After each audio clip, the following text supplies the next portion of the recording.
Hello everyone. तो आज रहने वाला हम लोग का lecture number 10th of GK PYQ series part 3। And before starting happy Makar Sankranti सभी को। उम्मीद करते हूँ सभी ने नहा लिया होगा आज तो कम से कम। तो चलिए स्टार्ट करते हैं। पहला क्वेश्चन हमारा ये रहा, dash hosted the second Olympic games in dash, यानी कि किसने और कब होस्ट किए दूसरे वाले जो ओलंपिक गेम्स हुए थे। पहले अगर हम बात करें तो पहले कब हुए थे, 1896 में हुए थे। कहाँ पे? ग्रीस एथेंस में हुए थे। ठीक है, ग्रीस एथेंस में हमारे पहले ओलंपिक गेम्स हुए थे। और जो दूसरे ओलंपिक गेम्स हैं वो 1900 फ्रांस में हुए थे 4 साल बाद। इसी ओलंपिक्स में सबसे पहले किसी इंडियन ने पार्टिसिपेट किया था। एक्चुअल हम ये नहीं मानते हैं कि भाई इसमें इंडियन कंटिजेंट नहीं गया था, पूरी टीम नहीं गई थी। इसमें बस एक एंग्लो इंडियन था जिसका नाम था नॉर्मन प्रिचार्ड। ये वहाँ पे घूमने गया था फ्रांस में, और जब इसको पता चला कि यार यहाँ तो ओलंपिक्स हो रहा है तो इसको लगा चलो हम भी खेल लेते हैं। खेला और इसने 2 मेडल भी जीत लिए, गोल्ड नहीं सिल्वर और ब्रॉन्ज जीता इसने, नॉर्मन प्रिचार्ड ने। खैर हमें ये पता होना चाहिए, जैसे यहाँ पे हमने फर्स्ट और सेकंड ओलंपिक गेम्स की बात कर ली, अभी हम इंडिया में नहीं घुसेंगे कि इंडिया कब एंटर किया और कितने मेडल जीते। धीरे धीरे, जैसे मैंने आपको पहले ही बताया था, सर्कल धीरे धीरे हम बड़ा करेंगे।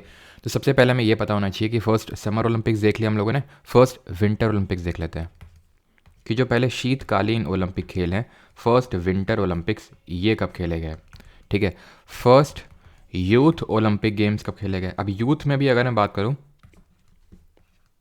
तो एक समर आ जाता है एंड दूसरा विंटर। ठीक है, summer youth Olympic games and winter youth Olympic games. ठीक है, तो फर्स्ट विंटर ओलंपिक गेम्स की अगर बात करें तो ये 1924 में चैमोनिक्स फ्रांस में हुए थे। ठीक है, चैमोनिक्स फ्रांस में हुए थे पहले वाले जो ओलंपिक गेम्स, पहले विंटर ओलंपिक जो गेम्स हुए थे। First youth summer Olympic games की अगर बात करें तो ये 2010 में हुए थे सिंगापुर में। एंड फर्स्ट विंटर ओलंपिक्स की अगर बात करें तो 2012, यानी 2 साल बाद। बिकॉज हमें पता है, ये चीज़ ध्यान रखिएगा कि जैसे एक समर ओलंपिक हुआ उसका अगला वाला 4 साल बाद होगा, एक विंटर हुआ उसके बाद 4 साल बाद होगा, लेकिन समर और विंटर ओलंपिक के गेम्स के बीच में 2 साल का गैप रहता है। जैसे कि 2024 में साल पेरिस में फ्रांस में ओलंपिक खेले जाएंगे, उसके बाद 2026 में विंटर ओलंपिक खेले जाएंगे, यानी कि 2 साल का गैप रहता है समर और विंटर में। ठीक है, तो 2012 में ये हुए इंसबर्ग। ठीक है, और इस पे भी क्वेश्चन आ चुका है अभी लेटेस्ट में। ठीक है, इंसबर्ग जो कि पड़ता है ऑस्ट्रिया में। तो इतनी चीज़ें अभी के लिए याद रखनी है। अगला क्वेश्चन देखते हैं, the Ravi, Chenab and Jhelum are the tributaries of which river, किसकी सहायक नदियाँ हैं। तो हम सभी को पता है ये इंडस यानी सिंधु नदी की सहायक नदी हैं। तो बेसिक पहले लेआउट अपने दिमाग में इस तरह से तैयार करिए कि जो भी पूरा रिवर सिस्टम है पूरे इंडिया में, उसको हम 2 पार्ट में डिवाइड करते हैं। एक को बोलते हैं हिमालयन रिवर्स या फिर हिमालयन रिवर सिस्टम। अब जब मैं रिवर सिस्टम बोलता हूँ ना और रिवर बोलता हूँ तो दोनों में अलग डिफरेंस होता है। जैसे इंडस रिवर ये इंडस है, ठीक है, जैसे मैं तुम्हें दिखाता हूँ, ये इंडस है, ये इंडस है, बस ये इंडस है। लेकिन इसकी जो ट्रिब्यूटरीज ये सब पूरा आप मिला लोगे, और भी ऊपर ट्रिब्यूटरीज में श्योक, नुब्रा, ये सब इनको मिला लोगे ना पूरा, तो इसको बोलते हैं रिवर सिस्टम। एंड इसी को हम रिवर का बेसिन या फिर कैशमेंट एरिया भी बोल देते हैं। क्लियर। तो इंडिया के जो रिवर सिस्टम है उसको हिमालयन रिवर सिस्टम और पेनिनसुलर रिवर सिस्टम, यानी कि 2 रिवर सिस्टम में डिवाइड करते हैं। एक तो हिमालय की जो नदियाँ और ऊपर और जो नीचे यानी कि प्रायद्वीपीय पठार की नदियाँ, जो हमें यहाँ पे देखने को मिलेंगी प्रायद्वीपीय पठार में। अब ये उसमें मैं नहीं जा रहा हूँ पेनिनसुलर रिवर सिस्टम में। हिमालयन रिवर सिस्टम में हमें 3 रिवर सिस्टम पढ़ने पड़ते हैं। सबसे ऊपर है इंडस, आपका गंगा एंड ब्रह्मपुत्रा। ठीक है, सिंधु, गंगा और ब्रह्मपुत्रा। ठीक है, ब्रह्मपुत्र, ये 3 हमें रिवर सिस्टम पढ़ने हैं। बट बिफोर स्टार्टिंग दैट, मतलब पेनिनसुलर, यहाँ पे मैं नहीं हमको बताने वाला हूँ कि पेनिनसुलर क्या, वेस्ट फ्लोइंग, ईस्ट फ्लोइंग, अभी के लिए सिर्फ इतना। बस ये ध्यान रखना कि जो हिमालयन रिवर्स होती हैं ये पेरेनियल होती हैं नेचर में। ठीक है, पेरेनियल का मतलब ये होता है कि river all throughout the, sorry हाँ, water all throughout the year, all throughout the year, यानी कि इनमें हमेशा पानी रहता है, जो पेरेनियल वाली होती हैं। वहीं अगर हम बात करें पेनिनसुलर की, तो ये एफीमेरल इन नेचर होती हैं। एफीमेरल का मतलब ये होता है कि इनमें हमेशा पानी नहीं रहता है, इनमें मानसून के टाइम पे आता है। अब इनमें हमेशा पानी रहने का कारण ये है कि इनका जो ओरिजिन होता है वो होता है ग्लेशियर से। कहाँ से? एक जो हिमनद होता है वहाँ से इसका ओरिजिन होता है। जैसे कि अगर हम यहाँ पे बात करें, जो इंडस रिवर है, अभी मैंने आपको बताया 3 रिवर सिस्टम है, हम इसको डिवाइड कर सकते हैं हिमालयन। और एक चीज़ और याद रखना कि जो हिमालयन रिवर्स होती हैं इनका जो कैशमेंट एरिया होता है, जो फिर जो बेसिन होता है वो लार्ज होता है, कैशमेंट एरिया बड़ा होता है। इनका जो कोर्स होता है, कोर्स का मतलब है रास्ता, रास्ता वो भी काफ़ी लंबा होता है, काफ़ी लॉन्ग डिस्टेंसेस ट्रैवल करती हैं। और इस यही कारण है कि जो हिमालयन रिवर्स हैं आपकी बड़े बड़े डेल्टा बनाती हैं। पेनिनसुलर रिवर्स जो हैं छोटे डेल्टा बनाती हैं, कुछ तो डेल्टा बनाती ही नहीं है, वो हम बाद में पढ़ेंगे। लेकिन जो इनका कैचमेंट एरिया है वो स्मॉल होगा, इनका जो कोर्स यानी कि जो रास्ता होगा वो भी स्मॉल होगा। ये डिफरेंसेस हमें पता होने चाहिए। अब आते हैं इंडस रिवर सिस्टम को कायदे से कर लेते हैं। तो इंडस रिवर सिस्टम की अगर बात करें तो इसका ओरिजिन कहाँ से होता है? लेक मानसरोवर के पास एक ग्लेशियर पड़ता है जिसका नाम है भोखार चू ग्लेशियर। ठीक है, भोखार चू ग्लेशियर इसका नाम है, ये हिमनद का नाम है जहाँ से इसका ओरिजिन होता है। देमचौक नामक जगह से इंडिया में एंटर करती है लद्दाख में, और लेह एकमात्र एक सिटी है जो इंडस के बैंक पे लोकेटेड है, जिसके बाद ये यहाँ चली जाती है पाकिस्तान में। ठीक है, और ये इसका जो पानी है वो कहाँ पे जाके ड्रेन करता है भी हम देखेंगे। ये जब सब मिल जाती हैं तो अरेबियन सी, बिकॉज हमें पता है इंडिया की इस साइड, जैसे ये इंडिया है ना, तो इंडस रिवर कुछ ऐसे जा रही है ना, तो यहाँ पे क्या पड़ता है? अरेबियन सी, अरब सागर पड़ता है, तो अपना वाटर को अरेबियन सी में ड्रेन करती है। अब इसकी काफ़ी सारी ट्रिब्यूटरीज हैं, सहायक नदियाँ हैं। सहायक नदियों को हमेशा दो कैटेगरी में डिवाइड किया जाता है। एक को बोला जाता है लेफ्ट बैंक ट्रिब्यूटरी, और दूसरे को बोला जाता है राइट बैंक ट्रिब्यूटरी। जैसे ये रिवर है, ये ऐसे जा रही है, ऐसे फ्लो हो रही है, तो इसका लेफ्ट क्या होगा? ये होगा। तो ये जो लेफ्ट साइड से ज्वाइन करेंगे उनको लेफ्ट बैंक ट्रिब्यूटरी बोलेंगे, और जो राइट साइड से ज्वाइन करेंगे उनको राइट बैंक। अगर रिवर ऐसी जा रही है, जैसे कि इंडस के केस में देखें तो इंडस ऐसी जा रही है, तो इसके लिए लेफ्ट बैंक ट्रिब्यूटरी ये होंगी और राइट बैंक ट्रिब्यूटरी इसके लिए ये होंगी। बस हमें इसका रास्ता देख लेना कि कैसे जा रही है। अब इसके केस में हम ये भी बोल देते हैं कि इसकी मतलब कि अपर बैंक ट्रिब्यूटरीज और लोअर बैंक ट्रिब्यूटरीज, जो ऊपर से जो नीचे से ज्वाइन कर रही हैं। ऊपर वाली ट्रिब्यूटरीज हमारे लिए उतनी इंपॉर्टेंट नहीं है। जैसे कि अगर मैं बात करूँ, ये श्योक नदी है, ठीक है, श्योक की खुद एक ट्रिब्यूटरी, और नुब्रा जिसको बोलते हैं, ठीक है, तो वो इतनी ज़्यादा हमारे लिए इंपॉर्टेंट नहीं है। जो नीचे से ज्वाइन करती हैं, जैसे यहाँ पे एक जंस्कार करके रिवर है वो ज्वाइन करती है, लेकिन वो भी उतनी इंपॉर्टेंट नहीं जितने कि ये पंचनद इंपॉर्टेंट है। पंचनद क्या है? झेलम, चेनाब, रावी, ब्यास और सतलज, इनको कलेक्टिवली पंचनद बोलते हैं, 5 नदियाँ बोलते हैं। ठीक है, और ये जो 5 नदियाँ हैं कहाँ पे मिलती हैं? इंडस को मिठानकोट पाकिस्तान में जाके ये मिलती हैं। अब इन पंचनद के बारे में हम लोग पढ़ लेते हैं कि इनका ओरिजिन कहाँ से होता है, एंड इनके रिगार्डिंग कुछ एक्स्ट्रा फैक्ट्स, जैसे कि इनका पुराना यानी कि एंशिएंट नेम क्या है। तो इंडस के बाद नीचे क्या आएगी, और ये ऑर्डर में पता होनी चाहिए कि इंडस के जस्ट नीचे झेलम, उसके जस्ट नीचे चिनाब, उसके जस्ट नीचे रावी, उसके जस्ट नीचे ब्यास एंड सतलज। ठीक है, ब्यास एंड सतलज, इस तरह से रिवर्स हैं। तो झेलम की अगर बात करें तो इसका एंशिएंट नेम है वितास्ता। ये इसका ओरिजिन होता है वेरीनाग से, वेरीनाग से इसका ओरिजिन होता है। चेनाब की अगर बात करें तो इसका जो पुराना नाम है, एंशिएंट नेम है, दैट इज़ अस्किनी, और इसका ओरिजिन होता है 12 लाचला पास से, 12 लाचला दर्रे से। याद कैसे रखेंगे? च से चेनाब, 12 लाचला में भी च आ रहा है। ठीक है, और ये जो चेनाब है ये चंद्रा और भागा, चंद्रा और भागा करके दो हेडवर्ड ट्रिब्यूटरीज हैं। जैसे कि यहाँ पे मैं आपको दिखाता हूँ, ये देख पा रहे हैं, ये और ये है चंद्रा और ये भागा, ये 12 लाचला दर्रे के पास से निकलती, दोनों जैसे मिलती हैं तो चेनाब बन जाता है। जैसे कि हम लोगों ने पिछले लेक्चर में देखा था कि किस तरह से अलकनंदा और भागीरथी मिल रही थी, तो क्या बन रहा था? गंगा। और कहाँ पे मिल रही थी जरा कमेंट में बताइए, कौन सा प्रयाग था वो? तो चंद्रा और भागा मिलेंगी, and it is the largest tributary of Indus river. तो ये सबसे बड़ी ट्रिब्यूटरी है किसकी? चेनाब की। रावी की अगर बात करें तो इसका जो पुराना नाम है, एंशिएंट नेम, दैट इज पुरुषनी। याद कैसे रखेंगे? र से रावी, पुरुषनी में भी रा आ रहा है। ठीक है, एंड इसका जो ओरिजिन होता है ये भी, सॉरी, ये होता है आपका आर से रावी, और ये होता है आपका रोहतांग पास से। ठीक है, रोहतांग दर्रे से। ब्यास की अगर बात करें तो इसका जो पुराना नाम है, ancient name, that is Bipasha, and इसका जो ओरिजिन होता है ये भी रोहतांग पास से ही होता है, रोहतांग दर्रे से होता है। एंड सतलज की अगर बात करें तो ये वहीं से निकलती है जहाँ से इंडस एक्चुअल में निकलती है। एग्जैक्टली वहीं से नहीं निकलती, लेकिन आप देख पा रहे होंगे यहाँ इंडस निकली और यहाँ से आपकी निकल रही है सतलज, यानी कि लेक मानसरोवर के पास से ही निकलती है। एक लेक पड़ती है, एक झील पड़ती है, उसका नाम है राकस लेक। ठीक है, राकस ताल या फिर राकस लेक इसको बोल देते हैं, या फिर राक्षस का ताल कहीं कहीं पे भी लिखा हुआ है। सतलज की अगर इसका नाम बात करें तो इसका जो एंशिएंट नेम है शतुद्री है। इसको भी याद रखना आसान है, एस से सतलज, एस से शतुद्री। ब्यास और बिपाशा साउंड सिमिलर। इसमें यह पता होना चाहिए कि जो सतलज रिवर है इंडिया में किस पास से किस दर्रे से एंटर करती है। ठीक है, पास क्या है? जो माउंटेन के बीच में जो जगह होती है एंटर करने के लिए, उसको पास या फिर दर्रा बोलते हैं।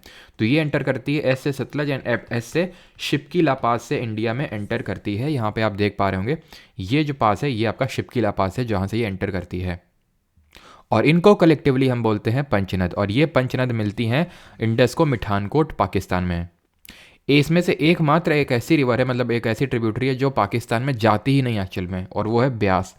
ये ब्यास को समझ में आ गया पहले कि वहाँ जाना खतरे से खाली नहीं है, इसलिए पहले ही सतलज से ये यहाँ पे मिल जाती है। हरिके नामक एक जगह है पंजाब में, और वहाँ पे एक वेटलैंड भी, आर्द्र भूमि भी, जिसको हरिके वेटलैंड बोलते हैं, और ये यहीं पे सतलज से मिल जाती है। बढ़ते हैं अगले क्वेश्चन की ओर, and that is third question. Who among the following sultans framed a series of regulations to weaken the power of nobles. निम्नलिखित में से किस सुल्तान ने अमीरों की शक्ति को कमज़ोर करने के लिए कई नियम बनाए? तुगलक, बलबन, खिलजी या फिर इल्तुतमिश? तो ये था बलबन। बलबन की थोड़ी हिस्ट्री ट्रैक कर लेते हैं। एक्चुअली मैं बिलोंग करता था स्लेव डायनेस्टी से। स्लेव डायनेस्टी क्या थी? तो 1191 में मोहम्मद गौरी इंडिया में आया था, सबको पता है। इसने पृथ्वीराज दी थर्ड, जिनको पृथ्वीराज चौहान के नाम से जानते हैं, उनसे ये हार गया। ठीक है। फिर इसके बाद 1192 में जयचंद ने इनवाइट किया अगेन मोहम्मद गौरी को इंडिया में इन्वेड करने के लिए, और इस बार पृथ्वीराज चौहान जो है वो हार गए। इसको बोलते हैं फर्स्ट बैटल ऑफ तराइन और इसको बोलते हैं सेकंड बैटल ऑफ तराइन। इसके बाद नंबर था जयचंद का। 1194 में बैटल ऑफ चंदावर में इसने मोहम्मद गौरी ने किसको हराया? जयचंद को। हराने के बाद वन ऑफ हिज स्लेव जो था, इसका एक गुलाम था जिसका नाम था कुतुबुद्दीन ऐबक। इस कुतुबुद्दीन ऐबक को ये अपना जो पूरा साम्राज्य है वो सौंप के यहाँ पे चला गया। जब वापस चला गया, और इसका मतलब ये सिर्फ एक स्लेव था, इसके काफ़ी स्लेव थे। जैसे बख्तियार खिलजी इसका एक स्लेव था, एक गुलाम था। उस बख्तियार खिलजी ने ही नालंदा और विक्रमशिला यूनिवर्सिटी को डिस्ट्रॉय किया, ये भी हमें पता होना चाहिए। तो कुतुबुद्दीन ऐबक ने क्या किया, इसने अपना एक यहाँ पे एम्पायर सेटअप कर लिया। 1206 AD में जब मोहम्मद गौरी की डेथ हुई तो इसने यहाँ पे दिल्ली सल्तनत की शुरुआत करी। किसकी शुरुआत करी? दिल्ली सल्तनत। तो दिल्ली सल्तनत कब शुरू होता है? दिल्ली सल्तनत शुरू होता है 1206 AD में कुतुबुद्दीन ऐबक के टाइम पे। क्लियर? अब जब ये सेटअप कर लेता है तो इसका रूल ज़्यादा दिन तक चलता नहीं है, 1210 AD तक ही इसका रूल रहता है। 1210 AD तक, 1210 ईस्वी तक। इसकी डेथ हो जाती है जब ये पोलो या फिर चौगान खेल रहा होता है। तो चौगान या फिर जब ये पोलो खेल रहा होता है तब इसकी डेथ हो जाती है। इसने कुछ इंपॉर्टेंट आर्किटेक्चर भी बनाया, जैसे कि अढ़ाई दिन का झोपड़ा। कहाँ बनवाया इसने? अजमेर में। ठीक है, ये जो पर्टिकुलर इसने है आर्किटेक्चर, ये अजमेर में बनवाया। एंड जो दूसरा है दैट इज़ इसमें होगा कुव्वतुल इस्लाम। ठीक है, कुव्वतुल इस्लाम ये इसने बनवाया जो कुतुब मीनार है उसके पास में। ठीक है, कुतुब मीनार के पास में। और ये माना जाता है कि इसने बहुत सारे इसके लिए जो टेम्पल्स है जो वहाँ पे बने हुए थे उनको तोड़ के उसने वो बनवाया। और कुतुबुद्दीन ऐबक ने ही आपका जो कुतुब मीनार है उसका कंस्ट्रक्शन स्टार्ट किया था। अब इसके बाद आता है इल्तुतमिश। इल्तुतमिश की अगर बात करें तो ये इसका स्लेव था। जैसे कि कुतुबुद्दीन ऐबक मोहम्मद गौरी का स्लेव था, वैसे इल्तुतमिश कुतुबुद्दीन ऐबक का स्लेव था। इसने 1210 में रूल स्टार्ट किया। ठीक है, 1210 में, और 1236 तक इसका रूल रहा। और इस रूल में इसने इंपॉर्टेंट कुछ काम किए। जैसे सबसे पहले तो इसने कैपिटल को शिफ्ट किया। कुतुबुद्दीन ऐबक के टाइम पे लाहौर कैपिटल हुआ करती थी, तो लाहौर से कैपिटल शिफ्ट करके लाया दिल्ली में। सबसे पहली बार इसी ने मतलब दिल्ली में कैपिटल को शिफ्ट किया था। देन इसने क्या किया, इसने कुछ कॉइन्स चलवाए थे, जैसे कि सिल्वर कॉइन था टंका, एंड कॉपर कॉइन था, उसका नाम था जीतल। कॉपर कॉइन था जीतल। इसने ग्रुप ऑफ 40 स्लेव्स यानी 40 स्लेव्स जो थे टर्किश स्लेव्स, उनका एक ग्रुप बनाया जिसको बोला गया चहलगानी या फिर Turkane Chahalgani. Group of 40 Turkish slaves. Iltutmish की अगर बात करें तो इसी ने जो कुतुब मीनार है उसका कंस्ट्रक्शन भी कंप्लीट करवाया था। अब इसके बाद होता यह कि 1236 के बाद इसका कोई सन नहीं होता जो मतलब इसका सक्सेसर जो एक्चुअल में इसका उत्तरदायी हो सके। तो इसने क्या किया, अपनी बेटी को नेम किया इसका सक्सेसर के रूप में, Razia Sultan, who became the first women ruler of medieval India. तो 1236 से लेके 1240 तक इसने रूल किया। फिर बाद में आराम शाह और हराम शाही टाइप आए, मतलब छोटे छोटे रूलर्स आए जो हमें पढ़ने की ज़रूरत नहीं है। इसके बाद जो मेन रूलर आया वो बलबन, वो अपने आप में फिर एक अगेन स्लेव था इल्तुतमिश का। तो इसलिए इस डायनेस्टी को हम स्लेव डायनेस्टी या फिर मामलुक वंश के नाम से भी जानते हैं। तो बलबन ने रूल किया 1266 से, यानी 1266 से रूल स्टार्ट किया और 1287 तक इसने रूल किया। इस रूल में कुछ इसकी इंपॉर्टेंट चीज़ें थीं, जैसे कि इसने सबसे पहले तो इस चहलगानी सिस्टम को ख़त्म कर दिया, डिस्ट्रॉय कर दिया, क्योंकि इसको लगा कि ये उसकी पोजीशन, उसकी अथॉरिटी के लिए खतरा हो सकता है। और इसने क्या किया, इसने सिजदा और पैबोस नामक सिस्टम स्टार्ट किए। सिजदा एंड पैबोस। सिजदा क्या है, जहाँ पे रूलर के सामने आपको झुकना है। पैबोस क्या है, उसके पैरों को चूमना है। इसने खुद को आफरा सियाब का डिसेंडेंट बताया कि उनकी फैमिली से आते हैं। आफरा सियाब एक रॉयल फैमिली हुआ करती थी, तो मुस्लिम्स काफ़ी मानते थे, तो बोला कि आफरा सियाब की फैमिली से हैं। इसने एक मिलिट्री डिपार्टमेंट सेटअप किया जिसका नाम रखा दीवान अर्ज। ये क्या था, ये था एक मिलिट्री डिपार्टमेंट। तो बलबन के बाद यहाँ पे ख़त्म हो जाती है डायनेस्टी, और उसके बाद आती है खिलजी डायनेस्टी। अगर मैं आपको पूरा ऑर्डर बताऊं, अगर आप याद कर सकते हैं, नहीं तो वैसे मैं आगे ही बताऊंगा। तो हमने याद किया था सख्त सा लौंडा से। ठीक है, सख्त, यहाँ पे मैंने टी नहीं लगाया, यहाँ लिख देता हूँ मैं, सख्त सा लौंडा, इस तरह से याद किया। एस से स्लेव डायनेस्टी, जिसको मामलुक वंश या फिर गुलाम वंश के नाम से जानते हैं। उसके बाद खिलजी डायनेस्टी है, देन तुगलक आए, देन सैयद आए, देन लोधी है। अभी के लिए सिर्फ इतना ही स्लेव डायनेस्टी के रिगार्डिंग मैंने सारी चीज़ें आपको बता दी हैं। अभी तुगलक उगलक सब जब आगे आएंगे तो देखेंगे। आगे बढ़ते हैं। Identify an element that has an atomic number of 7, उस तत्व की पहचान करें जिसका परमाणु क्रमांक 7 है। तो आई थिंक ये बहुत आसान क्वेश्चन है, बिकॉज पीरियडिक टेबल में ये उम्मीद करता हूँ कि सभी लोगों को 20 तक याद होंगे ऑर्डर में। नहीं याद है तो याद कर लीजिए, ठीक है। या तो सामने पीरियडिक टेबल लगा लीजिए, फिर दिन में 5-6 बार इस तरह से अगर आप करेंगे, कोई 1 हफ्ते तक भी करेंगे तो आपको याद हो जाएंगे। Hydrogen, helium, lithium, beryllium, boron, carbon, nitrogen, oxygen, fluorine, neon, sodium, magnesium, aluminium, silicon, phosphorus, sulphur, chlorine, organ, potassium, calcium. इस तरह से आपको ऑर्डर में याद कर लेने हैं। तो इससे आपको होगा क्या कि आपको जैसे ही, मतलब मैंने आपसे पूछा कार्बन, तो हाइड्रोजन, हीलियम, लिथियम, इस तरह से करेंगे तो आपको पता चल जाएगा। चाहिए 6 में, नाइट्रोजन 7 में बैठा हुआ है, ठीक है। ये जब मैं आपको वैलेंसी का कॉन्सेप्ट समझाऊंगा, संयोजकता का जो कॉन्सेप्ट समझाऊंगा, तो वहाँ पे भी बहुत ज़्यादा काम आने वाला है। तो अगर आप ये याद कर लेंगे कैल्शियम तक, तो आपको बहुत आसानी होगी वैलेंसी का कॉन्सेप्ट समझने में। तो यहाँ पे अगर हम बात करें एटॉमिक नंबर 7, तो ये होता है नाइट्रोजन का ऑप्शन नंबर सेकंड यहाँ पे सही आंसर होगा। हम जल्दी से ये रिवाइज कर लेते हैं कि अभी तक हमने पीरियोडिक टेबल के रिस्पेक्ट में क्या क्या पढ़ा है। तो हमने सबसे पहले ये पढ़ा था कि इसमें 18 ग्रुप यानी कि 18 समूह होते हैं और 7 पीरियड्स होते हैं, इसमें सारणी होती है, ठीक, ये पढ़ा हमने। फिर हमने ये पढ़ा था कि इसका डेवलपमेंट किस तरह से हुआ था। तो हमने ये पढ़ा था पहले कि डॉबरनायर ने लॉ ऑफ ट्रायड दिया था, ठीक है। कहीं के आप देखिए डॉबरनायर के लॉ ऑफ ट्रायड में ये कि भाई कहीं पे आपको 1817 देखने को मिलेगा, कहीं पे 1829। तो एक्चुअल में जो पब्लिश हुआ था वो 1829 में ही पब्लिश हुआ था, ठीक। फिर हमने देखा था डॉबरनायर के बाद न्यूलैंड ने लॉ ऑफ ऑक्टेव्स दिया था, ठीक है, लॉ ऑफ ऑक्टेव्स दिया गया था। देन क्या हुआ था 1869 में मेंडलीव ने अपनी पीरियोडिक टेबल दी थी। इसमें कुछ डिफेक्ट्स, जैसे हाइड्रोजन को फिक्स पोजीशन नहीं थी, और जो ये पूरी पीरियोडिक टेबल थी वो एक्चुअली में एटॉमिक वेट पे बेस्ड थी, बट एक्चुअल में इट वाज द मॉजले जिन्होंने की मॉडर्न पीरियोडिक टेबल दी, जिन्होंने एटॉमिक नंबर के लिए सिंबल दिया Z जो हमने पढ़ा था, और एटॉमिक मास के लिए जो सिंबल दिया उन्होंने A सिंबल दिया। तो ये पता होना चाहिए, एटॉमिक मास के लिए A एंड एटॉमिक नंबर के लिए Z इन्होंने, हेनरी मॉजले जिन्होंने मॉडर्न पीरियोडिक टेबल दी थी, इन्होंने सिंबल्स दिए थे, क्लियर। तो ये सारी चीज़ें अभी हमने पढ़ी। और ये हमने पढ़ा था कि जब हम किसी भी ग्रुप में ऊपर से नीचे जाते हैं तो क्या होता है, किसी भी जो एलिमेंट होता है उसका जो साइज़, एटॉमिक साइज़, वो बढ़ता है और लेफ्ट से राइट जाने में घटता है। ऊपर से नीचे जाने में जो चीज़ बढ़ती है वो लेफ्ट से right period across the period जाने में घटती है, एंड वाइस वर्सा। जैसे ऊपर से नीचे जाने में इलेक्ट्रॉन गेन एफिनिटी या फिर इलेक्ट्रॉन गेन एंथैल्पी ये घटती है और लेफ्ट से राइट में वो बढ़ती है। और हमने क्या पढ़ा था, इस ग्रुप को जो पहला वो है उसको एल्कली मेटल बोलते हैं, दूसरे वाले को एल्कलाइन अर्थ मेटल बोलते हैं, इसको हम बोलते हैं चैल्कोजन, हेलोजन और नोबल गैसेज या फिर इनर्ट गैसेज या फिर जीरोथ ग्रुप के नाम से जानते हैं, and it is the 18th group. 16वें ग्रुप को चैल्कोजन्स, इनको 17th को हेलोजन्स एंड 18th को नोबल गैसेज। और याद कैसे किया था कि हेमा, नेहा और करीना जीती रहना। जो रेडॉन होता है ध्यान रखना, it is the heaviest gas, और जो हाइड्रोजन होता है it is the lightest gas, clear. अभी के लिए सिर्फ इतनी चीज़ें मैं बार बार इसीलिए उसको पहले पुख्ता कर देना चाहता हूँ कि जो हमने पढ़ा वो एकदम सेटल डाउन हो जाए। फिर हम जो आगे पढ़ेंगे, फिर मैं आपको ये लेंथेनाइट्स, एक्टिनाइट्स के बारे में बताऊंगा, वैलेंसी का कॉन्सेप्ट और जो एटॉमिसिटी का है। लेकिन जो अभी चीज़ें मैंने आपको बताई हैं वो मैंने समराइज़ कर दी अभी तक जो हमने याद की हैं, ठीक। Question number 5, in which of the following categories did Anandita Neogi अनाम रिसीव्ड नेशनल नृत्य शिरोमणि अवार्ड। तो किस में इन्होंने जीता, तो ये कथक में जीता। She is a Kathak exponent.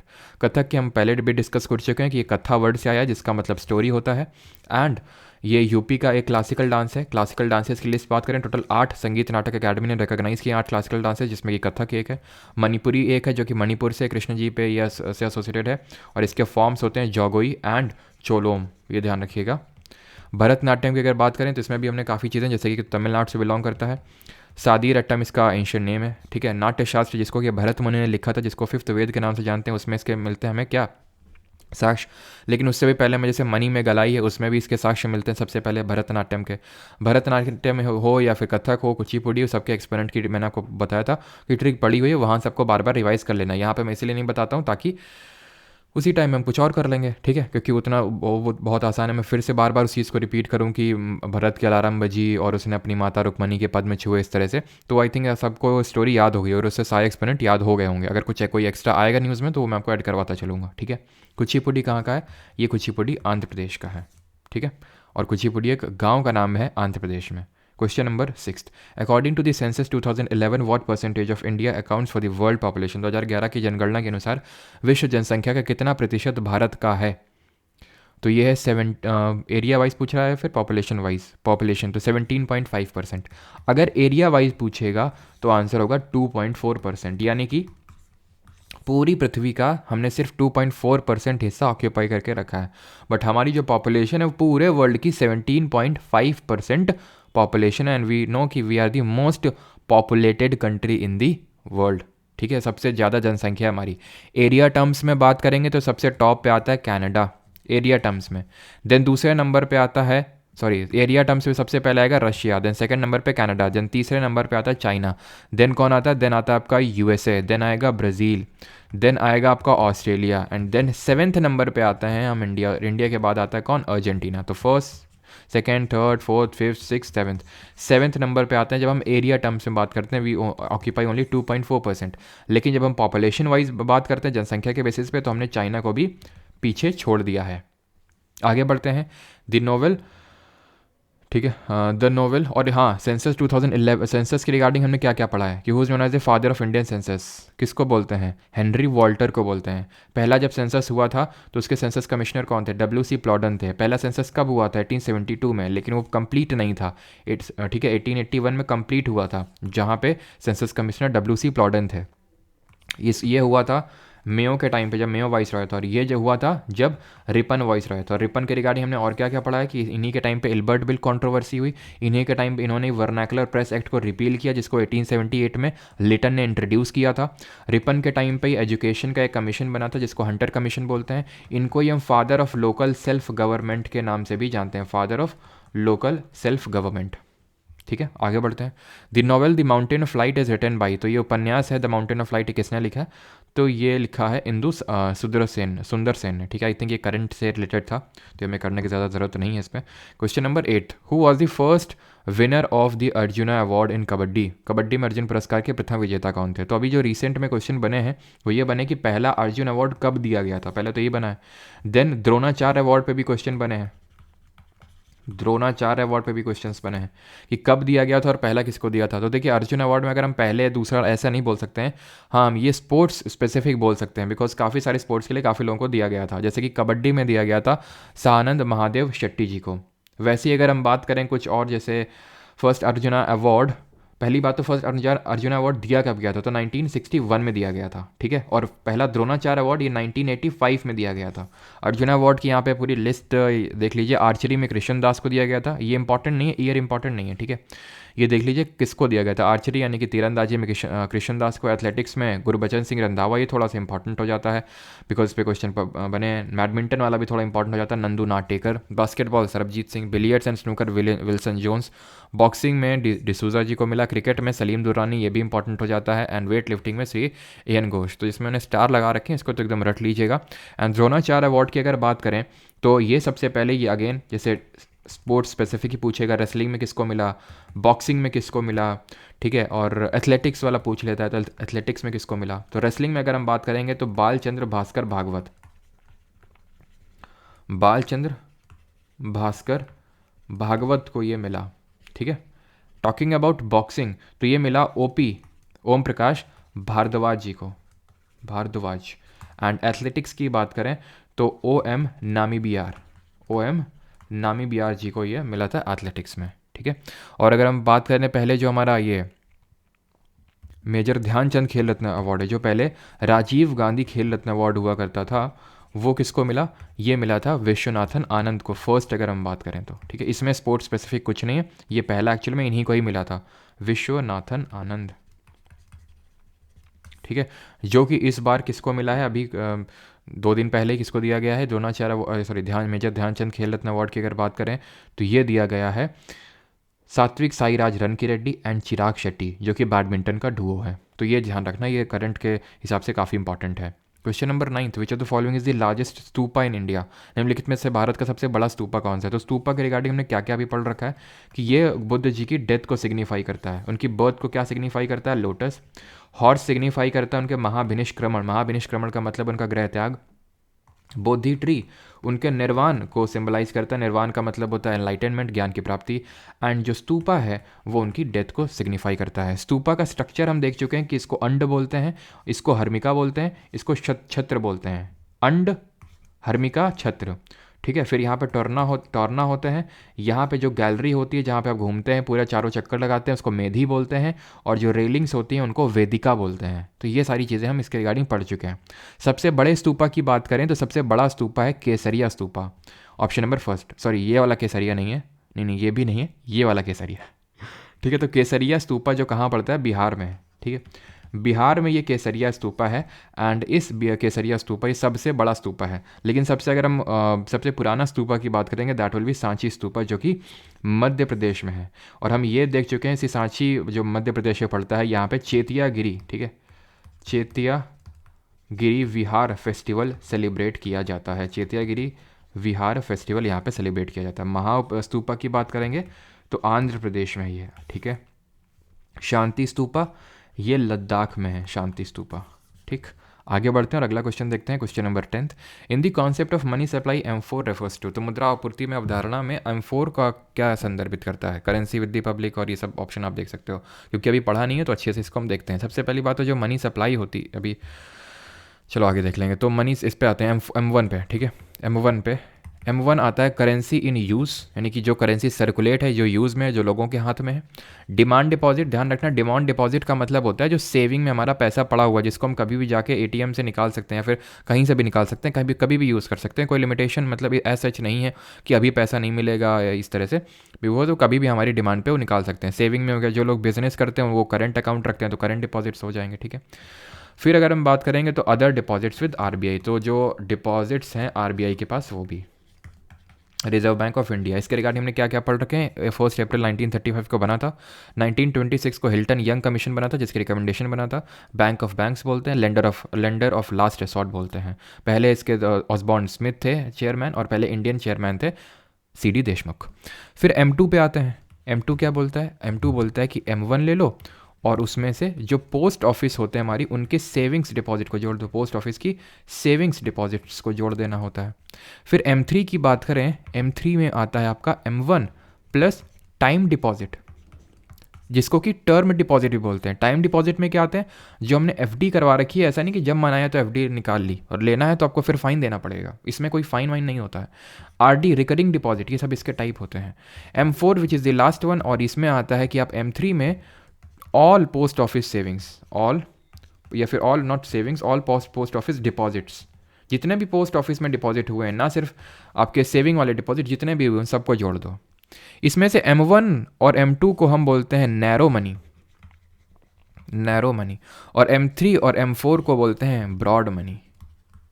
अगर आपसे ये क्वेश्चन बन जाए कि M3 M4 ना हो, चारों ऑप्शन हो, M1 M2 M3 M4, और पूछे इनमें से ब्रॉड मनी कौन है, तो आंसर मारना M3।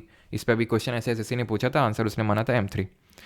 ठीक है, और M1 सबसे लिक्विड वो होगा, लिक्विड होगा। ठीक है, M0 की अगर बात करें तो इसको हॉट मनी बोलते हैं, ध्यान रखना है। जो M0 होता है हॉट मनी, बस इसमें इतना ही ध्यान रखना है। आंसर यहाँ पे क्या होगा? M4 पूछ रहा है, M3 plus total post office deposits. 11th, in 1956 Indonesian born American cytogeneticist Joe Hin Tjio announce that the exact number of human chromosomes is. तो उन्होंने क्या अनाउंस किया था? एग्जैक्ट नंबर ऑफ क्रोमोसोम्स कितने होते हैं? 35, 40, 46 या फिर 49। तो इन्होंने ये बोला था कि जो हमारी सेल होती है, देखो ये सेल होती है, क्या पढ़ें सेल की रिगार्डिंग, रिवाइज करें। रॉबर्ट हुक ने डिस्कवर किया था 1665 में। ठीक है, ये हमने डिस्कवर किया, मतलब ये देखा था कि रॉबर्ट हुक ने इसको मतलब डिस्कवर किया था कॉर्क सेल में। फिर हमारा एंटोनियो वॉन लीवेनहॉक ने इसको पॉन्ड वाटर में इसको लिविंग सेल को, फर्स्ट लिविंग सेल को डिस्कवर किया था। फिर हमने ये देखा था कि जो सेल होता है ना, इसको सेल थ्योरी किसने दी थी? शेल्डन और स्वान ने। इसको मॉडिफाई किया था वर्चॉव ने। जो सेल होती है वो प्लांट सेल भी होती है, एनिमल सेल भी हो। वैसे तो मतलब ये दो तरह की सेल होती हैं, तो वो जिनमें सेल वॉल नहीं होता और एक वो जिनमें सेल वॉल होता है। जिनमें सेल वॉल नहीं होता है उसको हम बोलते हैं एनिमल सेल। जंतु कोशिका में सेल वॉल नहीं होता है, नो सेल वॉल। लेकिन हमने देखा था प्लांट का सेल ले लो, या तुम बैक्टीरिया का सेल ले लो, या तुम फंगस का सेल ले लो, कवक का ले लो, इस सब में तुम्हें देखने को मिलेगा सेल वॉल। प्लांट में वो बना होता है सेल्यूलोज का, बैक्टीरिया में बना होता है पेप्टिडोग्लाइकन का। सब हम लोग कर चुके हैं ये, ठीक है। तो तभी इसलिए मैं बोल रहा हूँ कि अगर कोई बीच में यहाँ पे आया लेक्चर में तो आप लेक्चर 1 से प्रोसीड करिए, सीधे लेक्चर 10 पे मत जंप करिए। और फंगस में अगर हम बात करें तो कॉम्प्लेक्स सुगर होती है, काइटिन, उसका बना होता है, ठीक है। और क्योंकि ये सेल्यूलोज होता है प्लांट में, इसीलिए जो हमारी इंटेस्टाइन होता है, जैसे जो हर्बीवोर्स होते हैं उनकी स्मॉल इंटेस्टाइन होती है वो बहुत लंबी होती है, इसीलिए और जो कार्निवोर्स होते हैं, जो मांसाहारी होते हैं, उनका स्मॉल इंटेस्टाइन, छोटी आंत इतनी लंबी नहीं होती है, ठीक है, क्योंकि सेल्यूलोज को डाइजेस्ट करने में टाइम लगता है। नाउ टॉकिंग अबाउट, ये तो हो गई भाई सेल वॉल की, कोशिका भित्ति की बात। इसके बाद होती है सेल मेम्ब्रेन। जैसे कि कोशिका भित्ति तो मैंने बताया सर प्लांट और बैक्टीरिया और फंगस में होगी। जो आपकी ऐसी सेल है जैसे एनिमल सेल, उसमें कोई सेल वॉल होती नहीं है, सीधे सेल मेम्ब्रेन होती है। और जो बाकी होती हैं, प्लांट हो गई, बैक्टीरिया हो गई, फंगस हो गई, इनमें सेल वॉल भी होती है, सेल मेम्ब्रेन भी होती है। और सेल मेम्ब्रेन किसकी बनी होती है? प्रोटीन और लिपिड की बनी होती है। खैर बहुत हो गया डिस्कशन, अब इसको देखते हैं कायदे से। और बैक्टीरिया की सेल कैसी होती है? प्रोकैरियोटिक होती है। प्रोकैरियोटिक सेल क्या होती हैं? जिनमें कि न्यूक्लियस नहीं होता है, जिनमें कि सेल ऑर्गेनल्स नहीं होते हैं। सेल ऑर्गेनल जैसे एंडोप्लाज्मिक रेटिकुलम हो गया, वैक्यूल्स हो गए, लाइसोसोम, ये नहीं होते हैं। ऐसा नहीं कि एक भी सेल ऑर्गेनल नहीं होता है, कुछ चीज़ें कॉमन होती हैं प्रोकैरियोटिक और यूकैरियोटिक में, जैसे कि दोनों में माइटोकॉन्ड्रिया होगा, दोनों में ये राइबोसोम का प्रेजेंस होगा, तो ये ध्यान रखना। लेकिन बाकी सेल ऑर्गेनल प्रोकैरियोटिक में नहीं होते हैं, न्यूक्लियस नहीं होता है। अब जिनमें न्यूक्लियस होता है जिनको बोलते हैं यूकैरियोटिक। और न्यूक्लियस में अगर हम बात करें तो अंदर ही छुपा बैठा रहता है थ्रेड लाइक स्ट्रक्चर, जिसको क्रोमैटिन मटीरियल बोलते हैं। जब ये आपस में एंटैंगल हो जाते हैं तो क्रोमोजोम बन जाते हैं इस तरह से। क्रोमोजोम की अगर हम बात करें तो हमेशा पेयर में एग्जिस्ट करते हैं, और हमें पता है पेयर में एग्जिस्ट करते हैं, और पेयर में दो चीज़ें होती हैं। और इसके टोटल 23 पेयर्स देखने को मिलते हैं। तो अगर हम टोटल बात करें नंबर ऑफ क्रोमोजोम्स तो कितने हुए? 46। ये जो 23 पेयर ऑफ क्रोमोजोम है, इनको हम दो पार्ट में डिवाइड करते हैं। एक को बोलते हैं ऑटोसोमल क्रोमोजोम, ऑटोसोमल क्रोमोजोम जो टोटल 22 है नंबर्स में, और दूसरे होते हैं सेक्स क्रोमोजोम जो एक है हमारा नंबर पे। इस सेक्स क्रोमोजोम की बात करें तो ये मेल में XY होता है, और फीमेल में अगर बात करें तो XX होता है। इसीलिए जो सेक्स डिटर्मिनेशन होता है वो मेल के जैसे होता है। अगर मान लो कि देखिए फीमेल से तो हमेशा X ही क्रोमोजोम आना है, अगर इससे X आ गया तो फीमेल बच्चे का जन्म होता है, और इससे अगेन X ही आना है, और यहाँ से अगर Y आ गया तो किसका जन्म होगा? मेल बच्चे का जन्म होगा। तो एक्चुअल में डिटरमाइन कौन करता है इसको? सेक्स को मेल करता है। खैर, अब ये जो क्रोमोजोम्स हैं इनके अंदर एंटैंगल्ड होते हैं डीएनए, हिस्टोन्स नामक प्रोटीन लगे होते हैं, इससे एंटैंगल्ड होते हैं। और इसी में हमें देखने को मिलता है जीन का एक पूरा स्ट्रक्चर जो एक जनरेशन से दूसरे जनरेशन में पास होता है। तो आई अगेन रिपीट, सेल के अंदर न्यूक्लियस जिसको ब्रेन ऑफ द सेल बोलते हैं, उसके अंदर क्रोमोजोम के अंदर डीएनए के अंदर जीन, ठीक है। और ये होते हैं उसमें बेस पेयर, जिसमें कि 4 बेस पेयर्स होते हैं, एडिनाइन, गुआमाइन, थाइमाइन एंड साइटोसाइन। ये 4 बेस पेयर्स होते हैं इसमें। क्लियर है? तो सही आंसर यहाँ पे क्या होगा सर? यहाँ पे 46 आंसर हो जाएगा, ठीक है। एंड ये चीज़ ध्यान रखना कि डीएनए को थोड़ा सा पढ़ लेते हैं कि डीएनए का मॉलिक्यूल किसने डिस्कवर किया था। ध्यान रखना, अगर मॉलिक्यूल पूछेगा तो आंसर अलग होगा। अगर इसके डबल हेलिकल स्ट्रक्चर के बारे में, द्विकुंडली संरचना के बारे में पूछेगा तो आंसर अलग होगा। तो डीएनए, जिसको हम डीऑक्सीराइबोन्यूक्लिक एसिड बोलते हैं, इसका जो मॉलिक्यूल है इसको फ्रेडरिक मिशर ने खोजा था 1869 में, ठीक है। फ्रेडरिक, ठीक है, फ्रेडरिक मिशर ने इसकी डिस्कवरी करी थी 1869 में। और डबल हेलिकल स्ट्रक्चर की बात करेंगे तो 1953 में वॉटसन एंड क्रिक। ईयर में इसलिए बता देता हूँ बिकॉज एसएससी ने अभी खूब सारे ईयर पूछना स्टार्ट कर दिया है, इसलिए पता होना चाहिए थोड़ा सा। 1953 में, इसका तो याद हो ना हो उतना चल जाएगा, इंपॉर्टेंट नहीं है। जैसे ऐसे याद कर सकते हो कि 1869 में ही मेंडलीव ने अपनी पीरियोडिक टेबल भी दी थी, ठीक है। तो ऐसे याद कर सकते हैं आप। आगे बढ़ते हैं। विच of the following claims about the chlorofluorocarbons is accurate? कौन सा सही है? पढ़ लिया आपने? उम्मीद करता हूँ भाई आप पढ़ लोगे, ठीक है, और उसको वीडियो को पॉज करके। तो सही आंसर यहाँ पे क्या होगा? इनको रिपेयर्स के लिए यूज़ करते हैं भाई। हमें ये पता है CFCs खराब होते हैं हमारे एनवायरनमेंट के लिए, तो इनको रिपेयर करने का यूज़ करेंगे ट्रोपोस्फियर में। आर यूज एज फ्यूल के लिए नहीं, रिपेयर ओजोन लेयर को तो रिपेयर करो, मतलब ख़राब कर देते हैं तो ओजोन लेयर को, ठीक है। ये तो उल्टा लिखा हुआ है एकदम। आंसर होगा CFCs को रेफ्रिजरेंट्स में यूज़ किया जाता है, रेफ्रिजरेटर्स, AC में इनको यूज़ किया जाता था काफ़ी। लेकिन हमें पता है कि एक मॉन्ट्रियल कनाडा में, जहाँ पे हमारे पहले कॉमनवेल्थ गेम्स भी हुए थे 1830 में, वहीं पे एक प्रोटोकॉल हुआ था 1987 में, जहाँ पे ये बात कही गई थी कि भाई हमें CFCs को लिमिट करना है, नहीं तो ऐसे तो हमारी ओजोन लेयर डिस्ट्रॉय हो जाएगी। ओजोन लेयर के रिगार्डिंग हम पढ़ चुके हैं कि जो ओजोन लेयर है ये हमें देखने को मिलती है कहाँ पे? समताप मंडल, दैट इज स्ट्रेटोस्फियर में। स्ट्रेटोस्फियर में ऊपर जाने में टेम्परेचर क्या होता है सर? बढ़ता है ऊपर जाने में टेम्परेचर। और ये कहाँ देखने को मिलती है? 35 किलोमीटर की हाइट में। और स्ट्रेटोस्फियर कहाँ तक जाता है? 50 किलोमीटर तक जाता है। ओजोन डे हम मनाते हैं 16 सितंबर को। एंड बात करें ओजोन की जो थिकनेस है उसको मेजर करते हैं डॉप्सन यूनिट में, इसको हम मेजर करते हैं। तो अगर हम यहाँ पे बात करें, मॉन्ट्रियल प्रोटोकॉल हुआ, हमने लिमिट कर दिया, बट अगेन हम ह्यूमंस हैं, कोई ना कोई ऑल्टरनेटिव तो निकाल ही लेंगे। तो हमने हाइड्रोफ्लोरोकार्बन्स के रूप में ऑल्टरनेटिव निकाला, एंड अगेन वो ओजोन लेयर को इम्पैक्ट करने लगा। तो इसलिए हमने इस प्रोटोकॉल में एक अमेंडमेंट किया जिसको बोलते हैं किगाली अमेंडमेंट। किगाली एक जगह है जो कि रवांडा में पड़ती है, जो कि अफ्रीकन कंट्री है। तो वहाँ पर हमने SHFCs को लिमिट करने की बात कही। Question number 13, identify the correct statement in the context of money supply. तो अभी मनी सप्लाई पढ़ रहे थे ना, M1 M2 M3 M4 कि भाई कितना मनी की सप्लाई है इकोनॉमी में, उसको हम बोलते हैं मनी सप्लाई। तो money supply refers to the total volume of money held by public at a particular point of time. It is a flow concept, it is the most liquid measure of money supply. चलिए देखते हैं money supply को। देखिए first and second option है contrasting है, यानी कि दोनों एक साथ कभी सही नहीं हो सकते हैं। दो तरह के कॉन्सेप्ट होते हैं इकोनॉमी में, एक होता है फ्लो कॉन्सेप्ट और दूसरा होता है स्टॉक कॉन्सेप्ट। ठीक है, एक होता है फ्लो कॉन्सेप्ट और दूसरा होता है स्टॉक कॉन्सेप्ट। दोनों में डिफरेंस क्या होता है? डिफरेंस ये होता है कि जो फ्लो कॉन्सेप्ट होता है it is measured over a period of time, it is measured over a period of time, और जो स्टॉक कॉन्सेप्ट है वो measured eight a particular point of time. Clear है? तो दोनों, क्योंकि यहाँ पे आपने लिख रखा है eight a particular point of time, यानी स्टॉक कॉन्सेप्ट हुआ, और यहाँ दूसरा आप स्टेटमेंट बोल रहा है फ्लो कॉन्सेप्ट।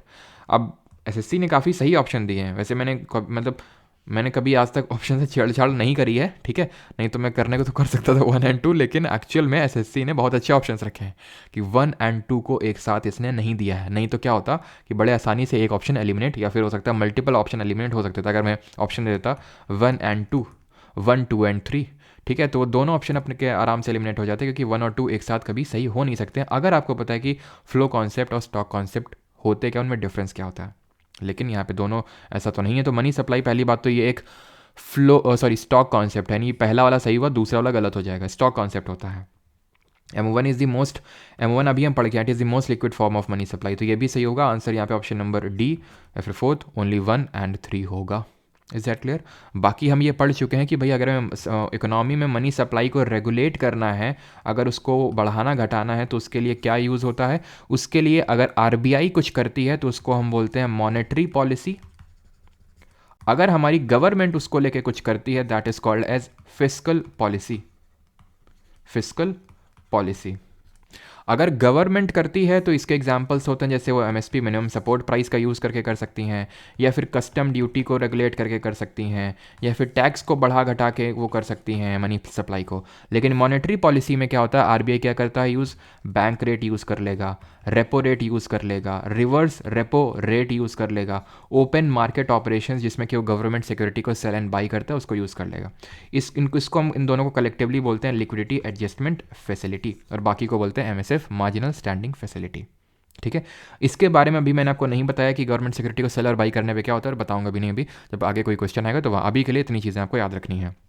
फिर हमने देखा था कि अगर हम मनी सप्लाई को कम करते हैं, यहाँ पे इन शॉर्ट में एमएस लिख रहा हूँ, मनी सप्लाई को मनी सप्लाई को अगर कम करना है तो कम करने के लिए जो टूल यूज़ करते हैं उसको हॉकिश या फिर टाइट या फिर डियर मॉनेटरी पॉलिसी बोलते हैं।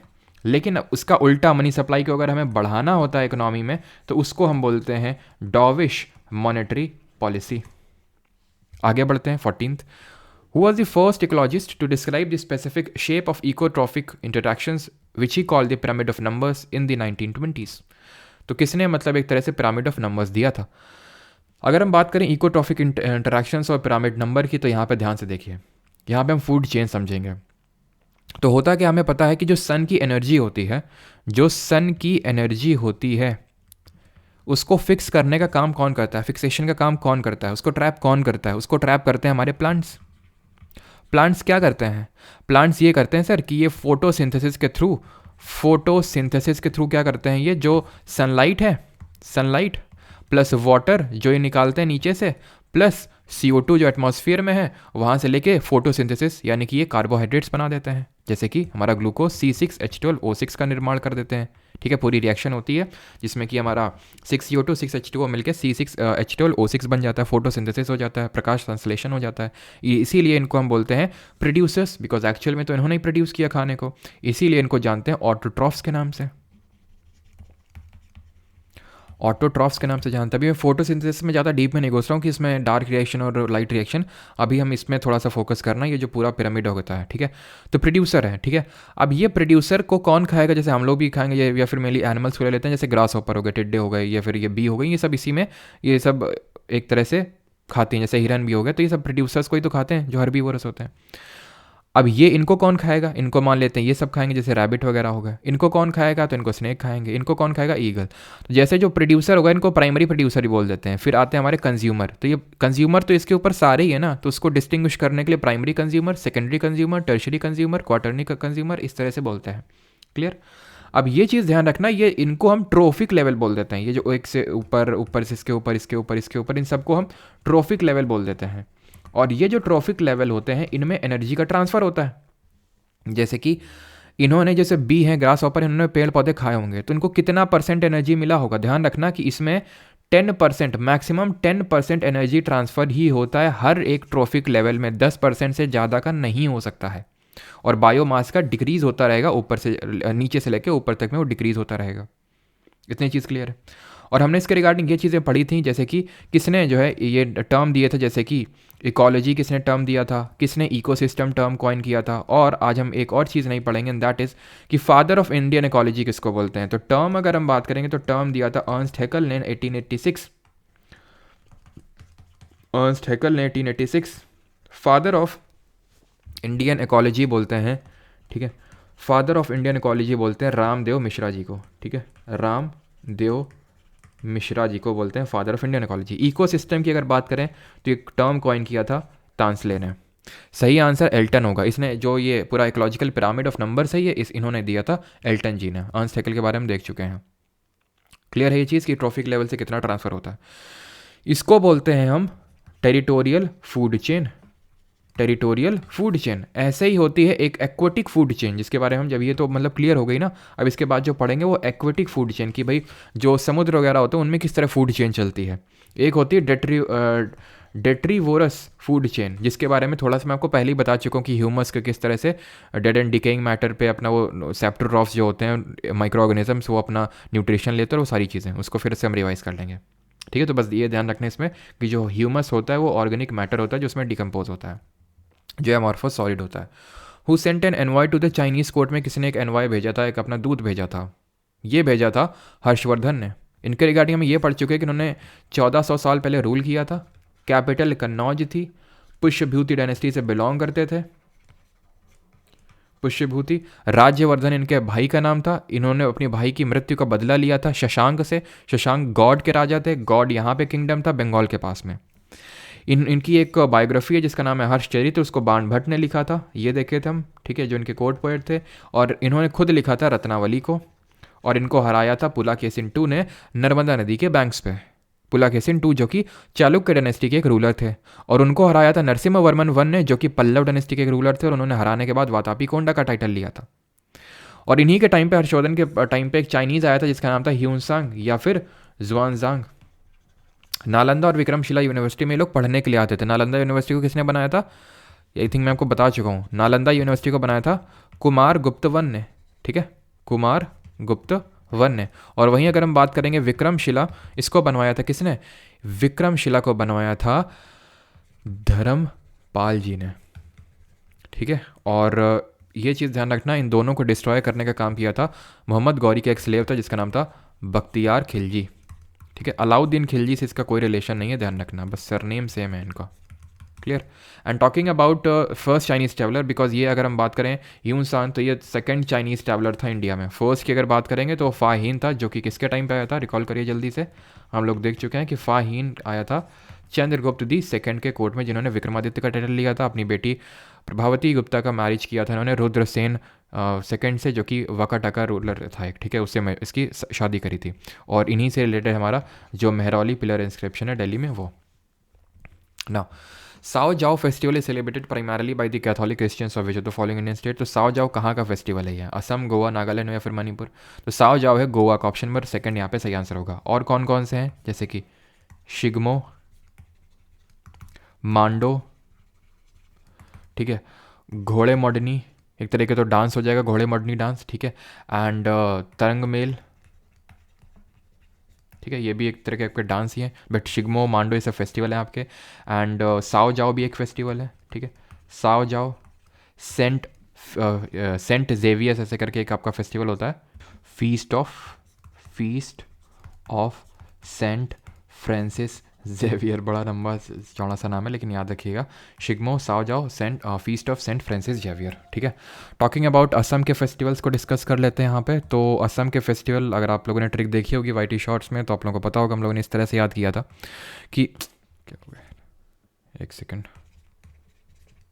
तो हमने उसको इस तरह से याद किया था कि असम की एक बहू थी जिसने अपने बाई को पटक पटक के मारा था, क्योंकि उसको अली के अब्बू के साथ मजूली फेस्टिवल देखने जाना था। ये ट्रिक थी हमारी।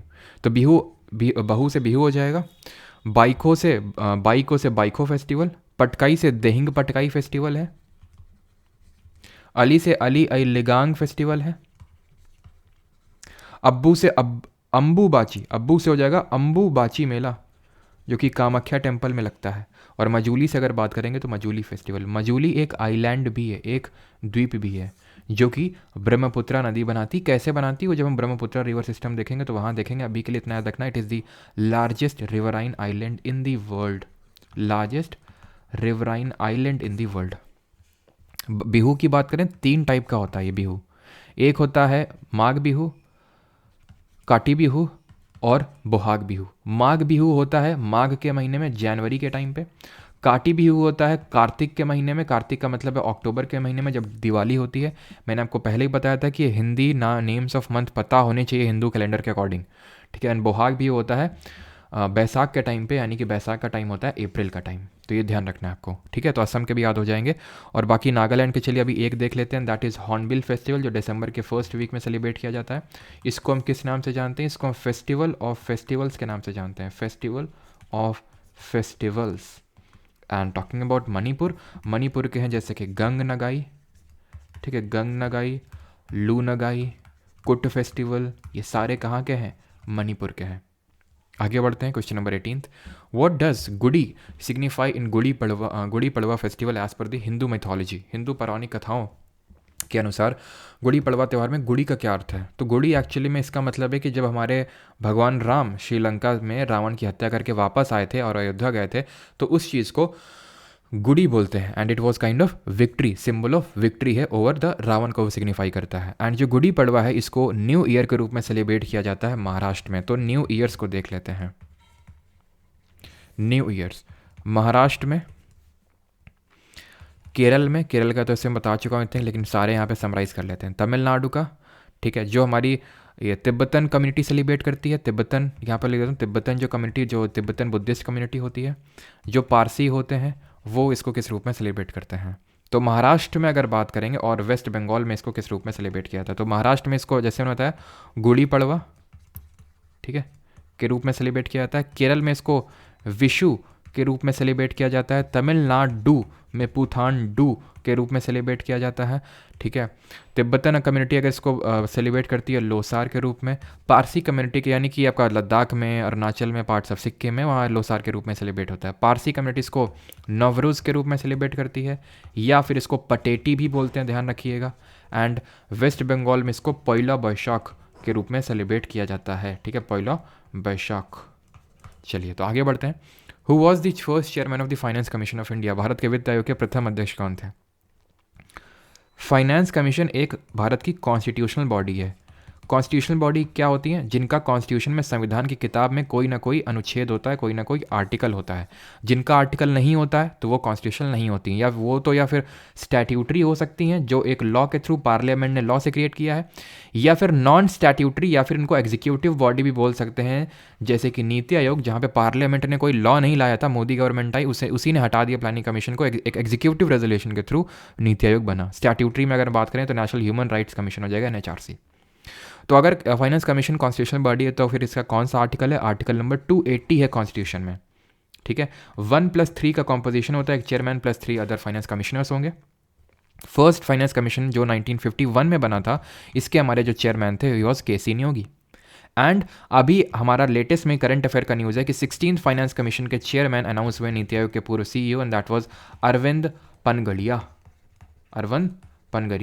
और ये बनेगा कब, मतलब ये कमेंस कब करेगा अपना काम? 1 अप्रैल 2026 से।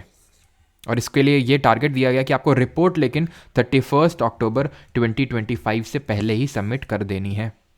फाइनेंस कमीशन की अगर बात करें तो इस पे सीसी सीजीएल 2023 में कई सारे क्वेश्चन बने, जैसे कि ये जो है फाइनेंशियल मैटर्स में गवर्नमेंट को एडवाइस करता है और एडवाइस देता है अपनी प्रेसिडेंट को। क्या वो जो एडवाइस होती है बाइंडिंग नेचर में होती है? तो ध्यान रखना, नॉट बाइंडिंग ऑन प्रेसिडेंट। मैंने आपको पहले ही बताया एडवाइस कभी भी बाइंडिंग नहीं होती है 99% केसेस में, चाहे वो कोई भी दे। तो ध्यान रखना है, जनरल यही याद कर समझ के चलना है, अनटिल अनलेस कि आपको पता नहीं इसमें बाइंडिंग होती है इस केस में, ठीक है। एंड दूसरा, क्या ये एलिजिबल है for reappointment? Yes they are eligible for reappointment. बहुत ही कम ही हमारी कॉन्स्टिट्यूशनल पोजीशंस ऐसी होती हैं जहाँ पे एलिजिबिलिटी होती है रीअपॉइंटमेंट की, जैसे कि इलेक्शन कमीशन ऑफ इंडिया में नहीं होती है, यूपीएससी में भी नहीं होती है, लेकिन इसमें एलिजिबल है रीअपॉइंटमेंट के लिए जो फाइनेंस कमीशन में, ध्यान रखना, ठीक है। क्वेश्चन नंबर 20 आज का आखिरी क्वेश्चन ये रहा। Who led the Indian National Congress at its first annual session? Bharatiya Rashtriya Congress के प्रथम वार्षिक सत्र का नेतृत्व किसने किया था? तो ये किया था, हमें पता है, वोमेश चंद्र बैनर्जी ने 1885 में। और ये पहला सेशन, फर्स्ट एनुअल सेशन कब हुआ, मतलब कहाँ पे हुआ था? गोकुल दास तेजपाल संस्कृत कॉलेज, गोकुल दास तेजपाल संस्कृत कॉलेज में हुआ था, जो कि कहाँ पे पड़ता है? ये पड़ता है आपका बॉम्बे में। पहले होना था कैलकाटा में, बट प्लेग की वजह से वहाँ पे नहीं हुआ। कितने लोगों ने अटेंड किया था इसको? 72 डेलीगेट्स ने अटेंड किया था। सेकेंड सेशन की अगर बात करें तो इसको 434 लोगों ने अटेंड किया था, कैलकाटा में हुआ था। एंड दादा भाई नौरोजी जी ने इसको चेयरमैनशिप की थी, इसके उसको प्रिसाइड किया था। नौरोजी जी ने टोटल 3 कांग्रेस के सेशंस को लीड किया था। इनको हम जानते हैं grand old man of India के नाम से। Poverty and British rule, I think मैं बता चुका हूँ चीज़ें, नहीं बताई तो फिर जब कोई क्वेश्चन आएगा तो उसमें मैं बता दूंगा। अगर आपको याद है तो अभी आप रिकॉल कर सकते हैं उन चीज़ों को कि इनको हम grand old man of India के नाम से जानते हैं। इन्होंने सबसे पहले book poverty and British rule in India किताब लिखी थी, जिसमें इन्होंने ड्रेन थ्योरी दी थी। इन्होंने रस्ट गुफ्तार हुआ, आई थिंक मैंने बता दिया है। और ये first Indian British member of parliament थे, पहले भारतीय ब्रिटिश सांसद थे। देन इनके बारे में पता होना चाहिए कि इन्होंने सबसे पहली पॉवर्टी लाइन, गरीबी रेखा दी, और पहली बार नेशनल इनकम यानी जो राष्ट्रीय आय है उसका कॉन्सेप्ट रखा। कांग्रेस के कुछ इंपॉर्टेंट सेशंस की अगर बात करें तो जो थर्ड सेशन हुआ था इसको प्रेसाइड किया था किसने? First Muslim president Badruddin Tyab ji, Badruddin Tyab ji ने किया था। और ये जो सेशन है ये हुआ था आपका मद्रास में, ठीक है, मद्रास में ये सेशन हुआ था। एंड फोर्थ सेशन की अगर हम बात करें तो चौथा वाले सेशन को जॉर्ज यूल, जो कि पहला ब्रिटिशर बना था सेशन को प्रेसाइड करने वाला, ये सेशन हुआ था इलाहाबाद।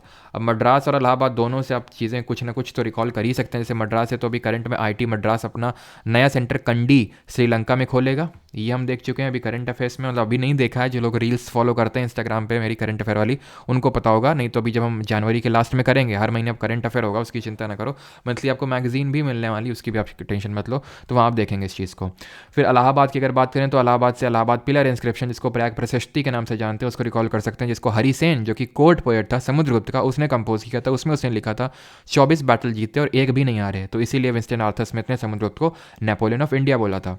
फिर हमें पता है कि एनी बेसेंट जो है, एनी बेसेंट कांग्रेस की पहली महिला फर्स्ट विमेन प्रेसिडेंट बनी, और ये इन्होंने कैलकाटा में, जरा बताइए वो कब हुआ था सेशन?